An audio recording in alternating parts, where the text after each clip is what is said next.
We'll speak what the Holy Spirit will give us.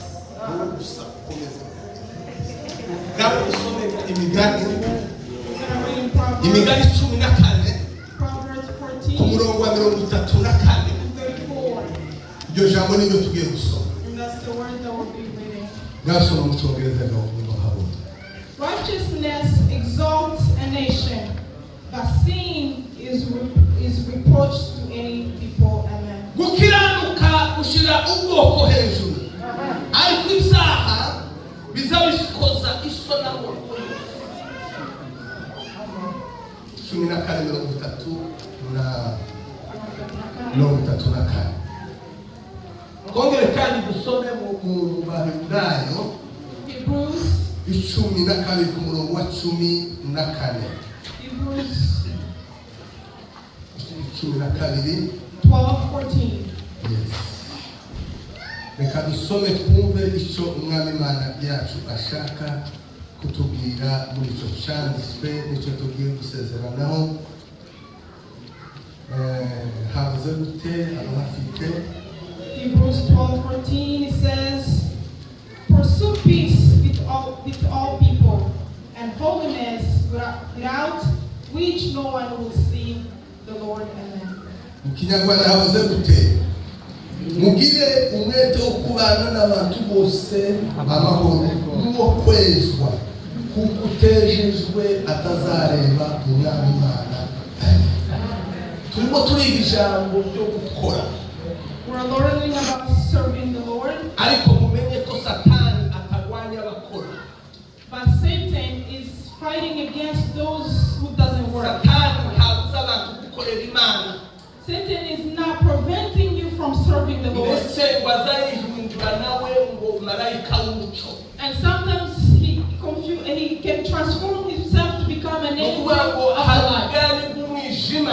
There is a kingdom of darkness, and there is also a kingdom of light. And the kingdom of the darkness is led by Satan. It's a kingdom that is built on a system. And it has its own laws. And it has its own workers. And they work day and night. And some of those people work among leaders. And some of them work among prophets. And some of them work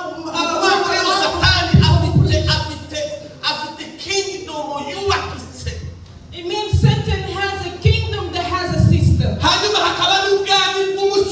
And then there is the kingdom of light,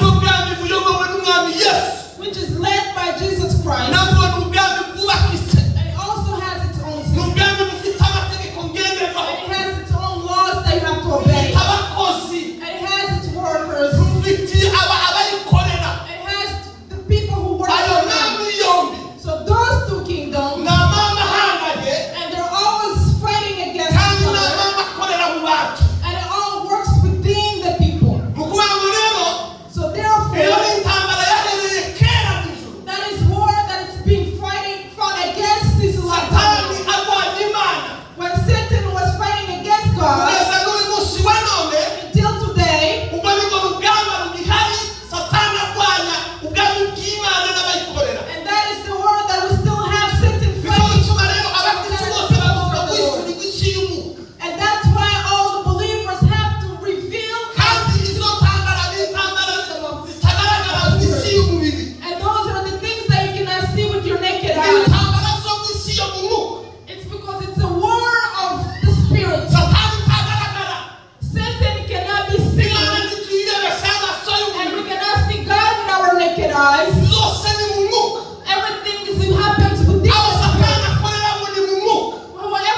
8. ku murongo w'icyenda umanuye. Haravuga ngo ntibishoboka yazavuga hejuru ya kamere n'umwuka. It was speaking about the flesh and the Holy Spirit. Avuga yuko abantu ba kamere badashobora kunezereza. So those who operate in the flesh can Yavuze ijambo rimwe rikomeye cyane ryatangaje nize. And it says one thing that I want to Haravuga ngo abantu bose batagira umwuka wa Kristo. and he said all the people who don't have the Spirit of the Lord, Abo ntabwo ari aba Kristo. those are not of God. Wari Whether you sing, wakora ibintu bitangaje gute. whether you do different kinds of Kubera ko umuntu asaba umwuka umubamo.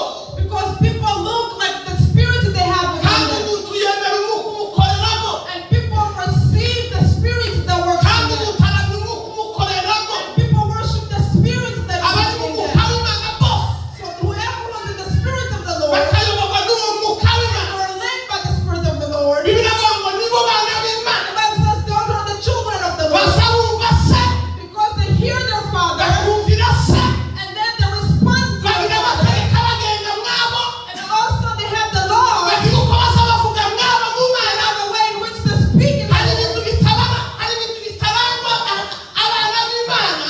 There are some characters that differentiates the people Mu of Efeso ibice bitanu. in Ephesians in chapter 5. Haravuga ngo mwigane Imana nk'abana bakundwa. And it says, mimic God as the people who love the Lord. Kandi umwana wese asa na se ukumuza ngo umwana wese asa na se. And all children always look like their father. What did I say? Kandi nta mwana wotuka ngo dore asa na se araka. And sometimes you cannot tell the child, oh, look, you look like your Ese father. ni igitutsi. Ni igitutsi yene. Umunsi umwe abayuda bagiraga ikiganiro na Yesu. And one day the Jews were having Yesu arababwira ngo nimwamenye ukuri kuzababaka. and he said, when you know the truth, it will Twebwe abana ba Ibrahimu. from the children of Abraham. Twebwe twigeze tuyibaka ryari. Since when were we sinners? Yesu arababwira ngo ukora icyaha wese He said, whoever sins, nimbata y'icyaha. they are the slaves of the sin. None bakomeza kuganira. And then the stars Muri cya kiganiro baza baganira. as they were having the conversation. Ashaka kubemeza ko atari abana ba Ibrahimu. And he wanted to let them know that they were not the children of Abraham. Ukamenya ko yuko ari abana ba Ibrahimu. But however, they feel like the children of Baramubwira none wowe Abraham. aho tubwira ngo turi abana ba And Ibrahimu. they said, since you're telling us that we're not Abraham, who are we? Arababwira ngo muri abaso shetani. You say, of your father Satan, Kurya to eat. umuntu asa na se. Oh, some people look like their father. Umuntu natukana tukamutinya asa na se shetani. If someone is cursing or using cursing words, don't pay attention to themselves and others. Because whatever is Bibiliya ivuga igiti cyiza n'icyokuba ari imbuto mbi. it said a good tree cannot bear a good fruit. Igiti cyiza umuneke ntiwokwera avoka. You cannot have a banana with Ntibishoboka. avocado. It's not possible. Akanwa kakigize kikaza kavuga nabi. When you have a bad mouth, you cannot Akanwa kizeye Yesu nikaza gatukana. when you do not believe, you cannot proclaim wonderful Hari things. uko basa hari uko bagenda. There is a way in which you have to Baracuwe barahinduwe. because they have been transformed. Yesu arababwira ngo musa na so shetani. Jesus told them you look like your father Kandi Satan. n'abatangaye umuntu yo kwaba ahinduka uwa Satani mu minota itanu ahawe isezerano. And it amazes me how people can transform and be of Satan in few minutes. Petero yeretswe Yesu. And when Peter saw Agize Jesus, ati, and when he saw mu mwanya it muto was revealed to himself in a Satani small akorera muri time, Petero. Satan was already using Peter. Yakoreye muri Petero. Do you see the way Satan used Peter? And Jesus was telling them that I have few time and I'm going to die and live. He said, Peter said, we lived with you. We cannot leave you. We cannot let you we cannot abandon you. And Jesus said, get out of my head, Satan. So Jesus was not casting Peter, but he was casting the spirit in which because Peter was a friend of Jesus. Peter was a friend of Jesus. But the spirit that was speaking in Peter, that's the spirit that Jesus Christ was casting.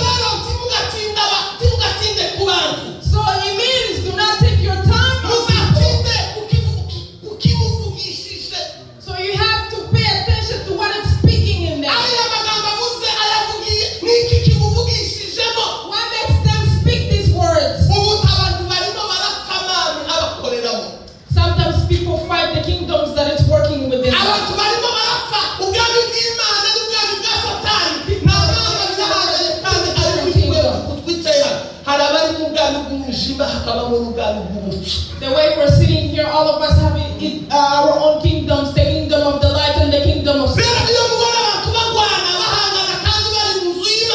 So whenever we see people fighting and having wars, it's the issue of the spirits that was working within them. That's why those who worship and pray the Lord, they are tired a lot. And also, and they're hated by the people of the church. And they're also hated by their own families. Why? Because the spirits of when which lives in, because the darkness cannot live with the light. That's why whenever one is not is weak, that's why the other one comes and also wants to make sure. When a pastor is weak, they also give him another pastor. When a singer is weak, they give him a mission to also weak those who are prayers are weak.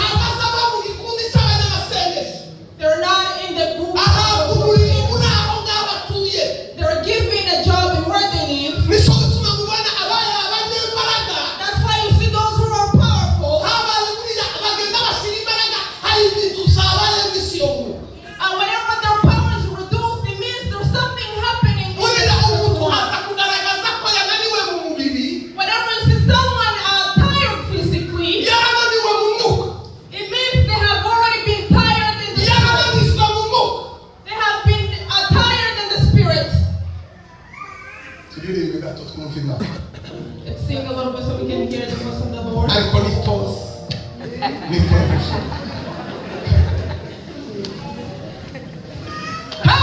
Hallelujah.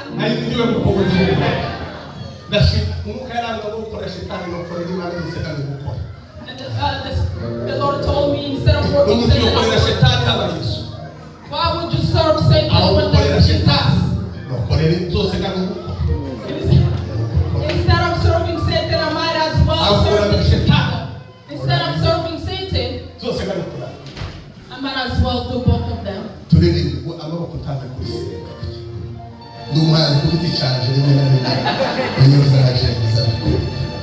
Sometimes I'm an artist as well.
Instead of taking a man who prays and who prays to the Lord and give him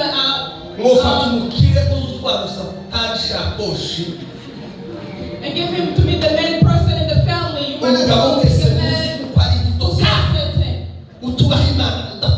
a man who does not obey God, and then you're the one that you give them the stuff to. But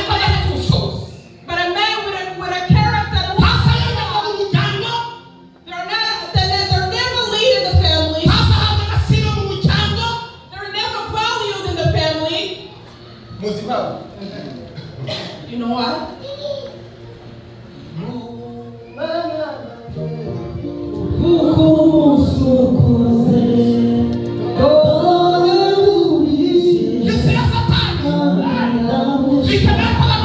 In the kingdom of this Satan, he wants all women to be equal. He wants all the men of God to be equal. He wants everybody to be in the same level. And then when the men they come with a hammer and they beat him. Do you know why? In the spirits,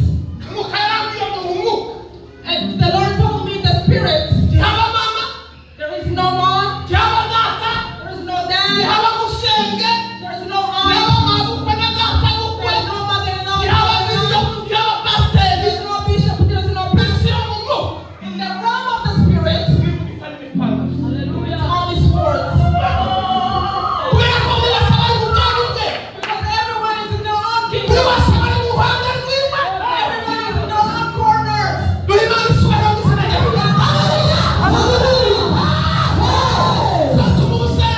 And that's where the parents come and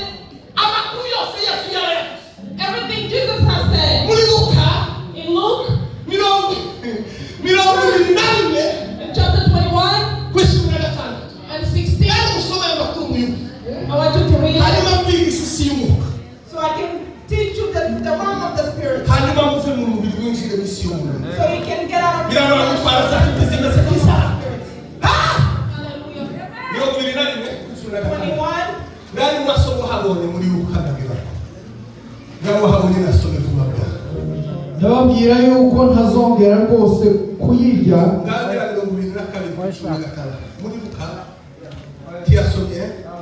icumi na gatanu aho ngo ariko muzagambanira abantu bane bashobora kugambanira urubuga. Abo bantu bane ntawo bakatari kumwe nabo, ni abantu b'ingenzi, ntawoja kure y'abo bantu bane.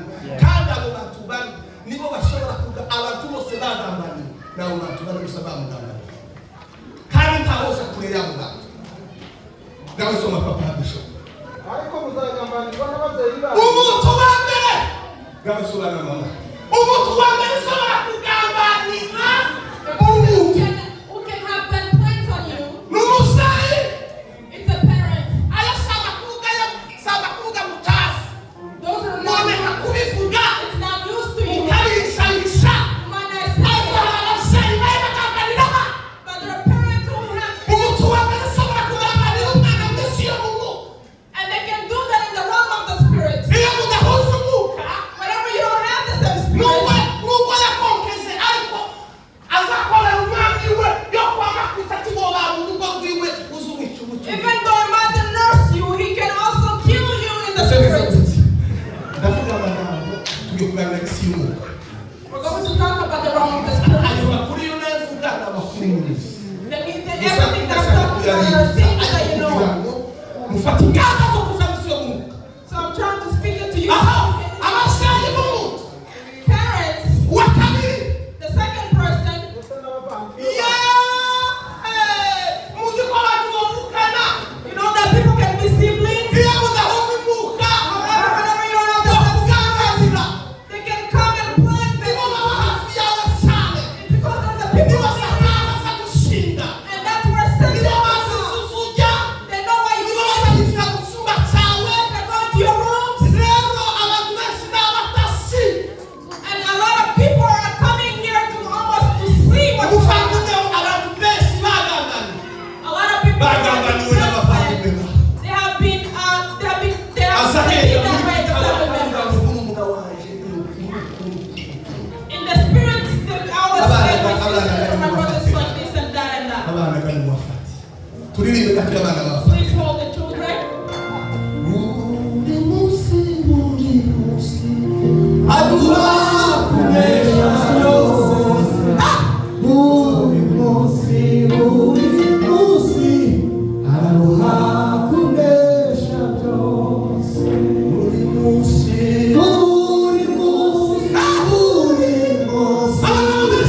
aduha kunesha byose.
bene wanyu Those baba are not Spanish people to you. undi There's muntu people wa among gatatu you. ushobora kugambanira umuntu Another person who can have bad plans for you. Okay. The fourth one, your friends. Your friends. Your friends. Your friends. uko abantu benshi babaswa n'isuku A lot of people are destroyed by their friends. ntawoga ngo utari wenyine You cannot have bad plans by yourself. utegereza inshuti yawe kugira ngo ufate ubutumwa umuga You need your friend in order for you to accomplish the kandi mission. basa batangiza ibiganiro And they always start with a bakavuga conversation. ngo yewe uzubona gute nawe And they say, how do you see so and so? yaje kuvuga uko n'umukara w'itanga And someone who's here to accomplish a mission. niko abantu bazakidashimana And that's how people are. niko abantu bagenda binjira mu bigirwamana batabizi And that's how people are worshiping God. ntawo kwisambanya keretse ntawo usambana inshuti nizo zizazisambana You cannot commit adultery by yourself. It means you have someone else do it with you. inshuti nizo zizazigamba abandi And your friends are the ones who have bad plans. inshuti ije kukubwira ikiganiro kitahiye n'imana ipfuye And friends who come and tell you and give you talks that does not glorify abandi the Lord. kugambanyi That means they have bad plans.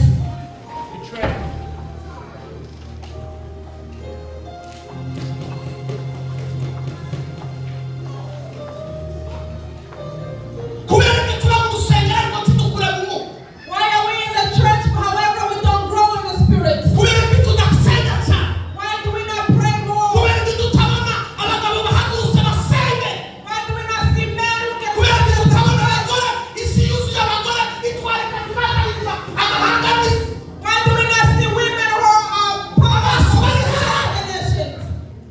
barahagurukira he Where are they gonna mu stand? miryango yuzuye yasinze ibigirwamana Because a lot of families have idols usa now. wigira wuri mu mutwe bagakubita And they go and shake hands. karasa Only wemeye gusuzugurwa those who want to wemeye gusuzugurwa those who want to be cast upon. n'abandi ngo bakuza ngo n'abanyamugayo ubona n'abatuga batazabanga ngo umugayo ngo bavugwe ngo kuvugwa ngo ni umunyangamugayo ngo reka gusa And some people do not want to talk about niba wababwiye kuko bazakurikira yesu who believe that bazakurikira cyangwa God bazakurikira Jesus cyangwa will basanga not be cast. cyangwa basaseshe n'intusi They will be cast. nta sezerano ryo kuvugwa neza mubakurikiye yesu There is no promises of you being taught yaravuze uko basanga uko bangize niko namwe basaba the way they did to me. That's the same way they will do to you. muri ubu bugenzi In this journey, mukundwa kibibamo being loved does not abaguze include it. gukundwa ntiyaguhamagaye You can only be loved by the one who loves nabavuze you. ngo isi basabanga But he said those the people of the world will abisi hate you. basabanga The world of the people will hate you. ntawahamagawe ukundwa There's no one who has been called is loved by you. uwahamagawe wese Whoever is called, uwahamagawe wese whoever is called, asangwa kukuba umurimo yaranzwe he yambara will be headed and he will be headed because of the works that he's doing. noneho tumbaye ariko turatera hanyuma dusubira We'll give 15 hallelujah. kugira ngo murishurirwe So you can be Hallelujah. to you. Paul told barababwira ngo me, ndabasabira he said, I'm praying for you. ndabasabira ku mana I'm praying to God imana ibaha umwuka w'ubwenge no so kwishura God can give you the spirit kugira ngo of umenye wisdom imana so you can know God. uzomenya izi imana mutabishuri You cannot know the things of the Lord without being uzumufata perfect. ibisabiri twari dukora Because it's not the same things as the ones around you. No. yesu yasanze idini rihaba yesu yasanze abanyedini bahaba Jesus knew the people, nibo the leaders who killed them. bamugambaniye nibo bamwishe And they're the ones who killed them. n'ubu abanyedini nibo baza abize Even now, religious people are the ones who do not natwe believe in niba God. umushumba arangije kutubwira ngo bagusohoye hanze muza bagusohoye And that's what the preacher said. They kicked ni him abanyedini outside. bayoboye sinagoga It's religious people who were leading the synagogues who threw him out. niba utatangiye kuvuga ukuri Whenever you're speaking the niba truth, utatangiye gusenga whenever you start praying, baza bagenda bamwinjiza Sometimes they push you. kubera iki Why? karashaka system Because it's shaking the system. ariko twasenya ama system umunsi koko imana yakuri We're going to break down all the systems. baze dutera icumi na zitanu sinzi icyo zikora ariko ni misi yo murimo imana isumba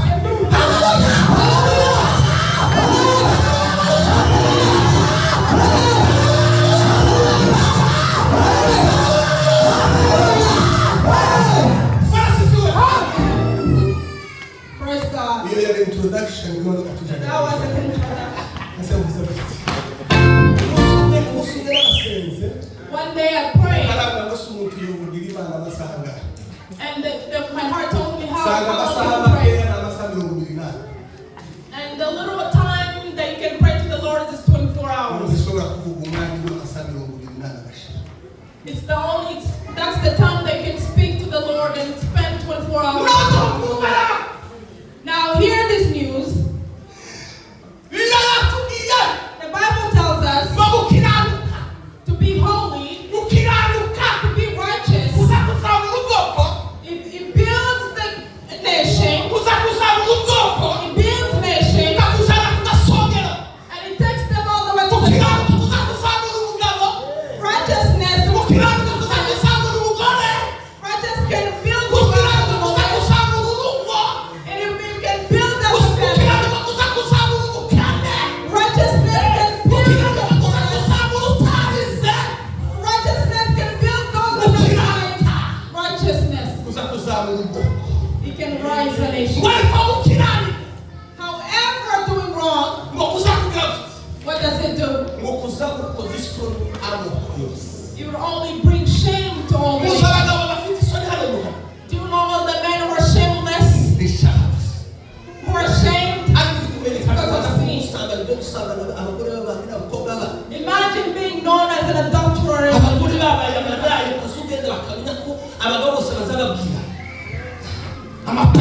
It's demons because all men talk. Demons. Demons. And that's the system of men. A lot of people who do witchcraft. A lot of men.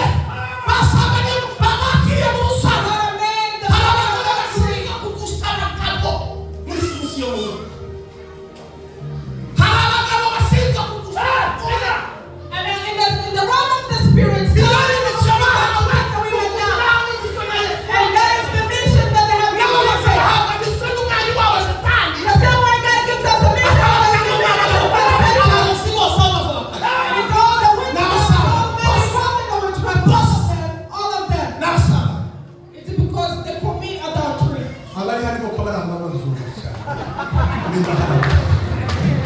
Those who do that, they know. They understand what I'm saying.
And you know it however you cover it.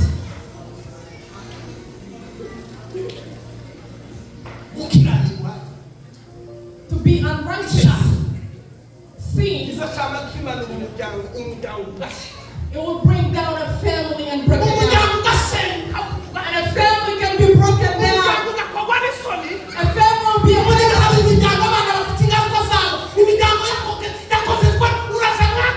there is a lot of consequences among families. For the family. How can you be married to a family? Why? Why? Because the family is embarrassed. They are embarrassed.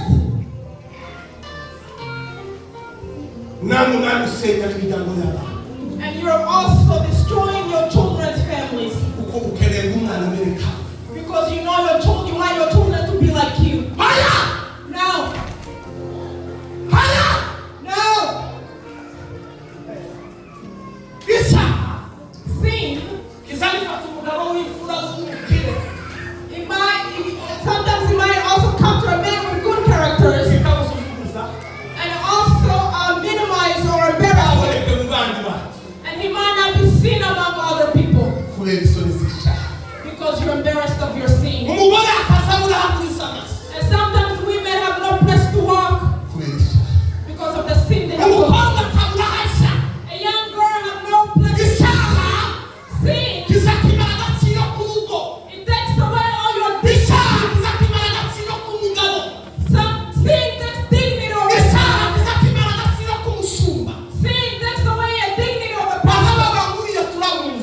And now I say we know about him, we know his character.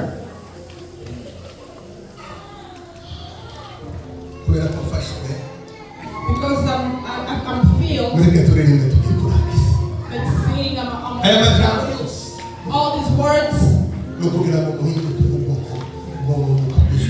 It's so you can be transformed in the spirit.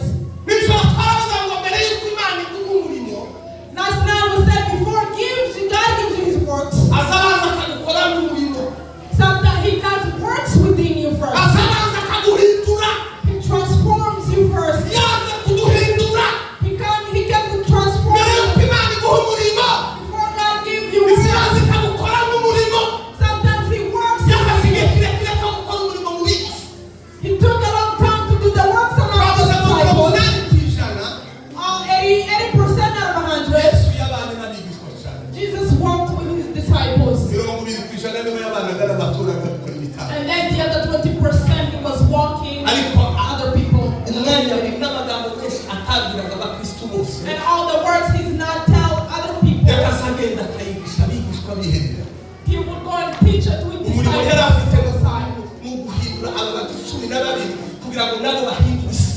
The work that he had is for him to transform the world.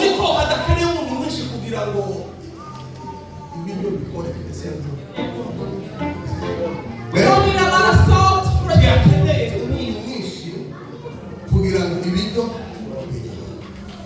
You don't need a lot of salt to make the food taste.